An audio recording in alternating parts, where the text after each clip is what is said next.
There was a time, not long ago, when the word phone was basically another way of saying Nokia.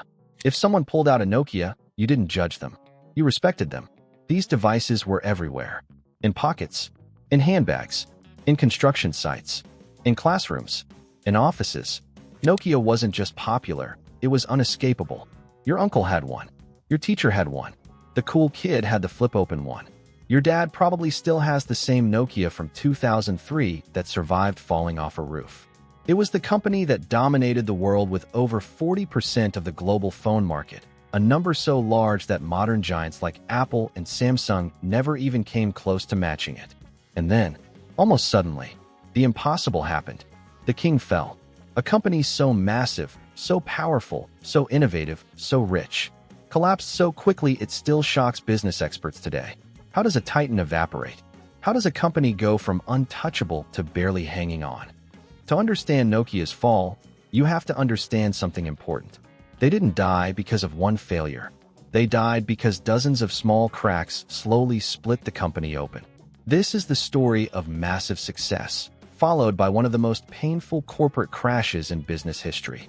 So let's go back to where it all started. A company that had no idea what it would eventually become. Nokia was founded in 1865, not as a tech company, not as a phone maker, not even as an electronics company. It started as a paper mill. Yes, a paper mill next to the Nokianverta River in Finland. That was Nokia's first life. Back then, the founder, Fredrik Idestam, couldn't have imagined a world full of smartphones or satellites or radio networks. He simply wanted to make paper.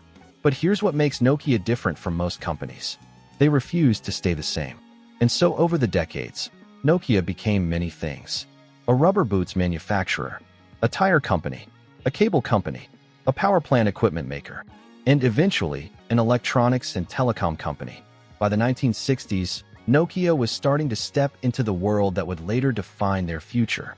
They were experimenting with radio networks, telecommunication equipment, early electronic devices, and soon, they found themselves standing at the door of a revolution that would change the entire planet. Mobile communication. In the 1970s and 80s, Nokia began investing heavily in mobile communication technology, long before most companies even realized what it could become. They helped pioneer 1G, the world's first generation of mobile networks. They built early car phones, radio telephones, network switching equipment. Slowly, quietly, Nokia was becoming a technological powerhouse. But the real explosion came in the 1990s. This was when mobile phones transitioned from giant bricks to portable devices. It's also when Nokia made one legendary decision that changed everything. They built phones for everyone, not just the rich, not just business people, everyone. They made phones lightweight, durable, reliable, simple, and stylish. And this strategy was brilliant. Because you didn't need to explain what a Nokia was. The quality spoke for itself. By the late 90s, Nokia wasn't just competing. They were dominating. Welcome to the era of indestructible Nokia phones. This was the period when Nokia practically owned the mobile world. Their phones were nearly unbreakable, had batteries that lasted for days, came with Snake, the game every 90s kid was addicted to, offered strong signal strength, and were easy to use. People trusted Nokia. Governments trusted Nokia. Telecom companies trusted Nokia. By 2007, Nokia held over 40% of global phone sales. The world's best-selling phones of all time. One of the strongest brand reputations ever recorded. An annual revenue of tens of billions. Profits that looked unstoppable. To put things in perspective, for every 10 phones sold in the world, for Nokia, not even Apple or Samsung ever reached that level. So, with all this success, how do you fall? How does a dominant empire suddenly lose everything? Well, that story begins here. On January 9, 2007, Steve Jobs walked onto a stage in San Francisco and introduced something nobody had ever seen before. We're going to touch this with our fingers, and we have invented a new technology called multi-touch. A phone that wasn't built around buttons, but built around a screen. The iPhone. Nokia's reaction? They laughed. They thought, it's too expensive. It's too fragile. The battery life is terrible. Touchscreens are just a fad. People like buttons. Apple doesn't understand phones. They completely misread the situation. See, Nokia believed people cared about hardware, durability, battery, buttons, signal, and of course, people did care about those things. But what they didn't understand was that the world was shifting. Phones weren't going to be phones anymore. They were becoming portable computers, and Nokia wasn't ready for that transformation. The industry pivoted from hardware-software, but Nokia's entire empire was built on hardware. This mismatch is where the downfall truly started. Nokia was using its own operating system, Symbian. It was great for the early 2000s, but when smartphones evolved, Symbian couldn't keep up. The problems? Slow development cycles, extremely difficult to code for, poor app experience, no proper touch support, buggy and complicated interface. Developers hated it. Meanwhile, Apple had iOS, Google had Android. Both were fast, modern, smooth, and built for apps. But Nokia doubled down on Symbian because they believed, "We're Nokia. We don't need to follow others."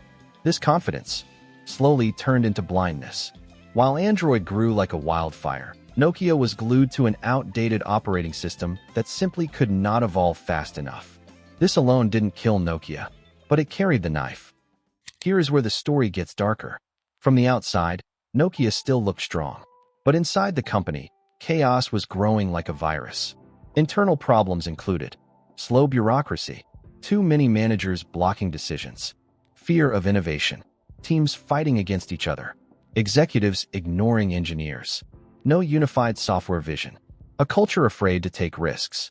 Employees described Nokia's internal environment as thousands of smart people with no clear direction.